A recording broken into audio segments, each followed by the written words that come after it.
Welcome back. Let's talk about filter. Now, based on the name, you should guess what it does. It filters things for us. So with map, we always got the same number of items back, right? We had 3 items and we got back 3 items. We just mapped over each item. With filter, we can sometimes receive less than what we gave it. We're filtering some of our results. So let's create a new function.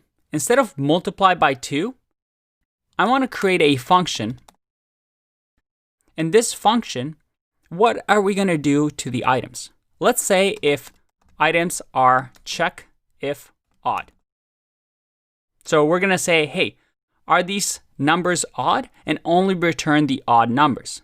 So check odd is going to receive an item. And this item is going to be acted upon. And once again, we have to return something. What are we going to return? Well, the filter function is going to try and receive a true and false value or a Boolean value, whether it should be filtered or it should not. So if we want to check if a number is odd, well, we can say item modulo 2, because modulo 2 is going to divide the number by 2.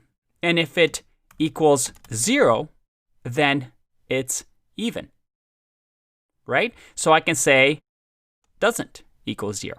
So if the remainder doesn't equal 0, it's going to be odd. And we just simply return this. Again, this is going to evaluate into a Boolean expression. And based on the Boolean expression, filter is going to say, if it's true, I'm going to keep it in the list. If it's not, I'm going to remove it or not add it to the new list. So let's check this out. Instead of map, let's do filter. And here we'll do check odd. Or you know what? I don't like this name. Let's do only odd. Like that. If I run this, look at that. I've filtered and removed the 2 because that's an even number. Again, notice here how I'm not calling the function, because filter accepts a function or what we call function signature. That is, hey, just tell me where I can find what memory space I should go to for what action to take. And it's going to say, hey, give me the data and I'm going to go and run this function on each item. So when we go to 1, it's going to run this function with 1 as the argument. 1 divided by 2, well, that definitely doesn't give us a remainder of 0. So that's going to return true, and that means I'm going to add it to the new list that we create. When we get to 2, though, because this is going to return false, it's not going to add it to the list. Again, if let's say we have a list of users, in that case, we might want to filter out based on users starting with the name A.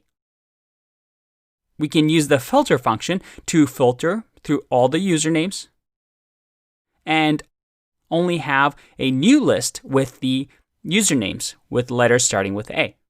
Another very useful function. And as you can see, we kept everything pure. It creates a new list for us. It doesn't modify the original list.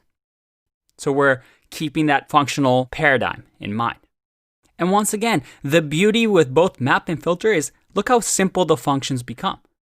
Everything is just nice and simple, and mind you, they can get a little bit more complicated, but all we need to know is, hey, what should I do to the item and what should I return? That's the only thing that they're concerned about, instead of having these massive, massive functions that try to do everything.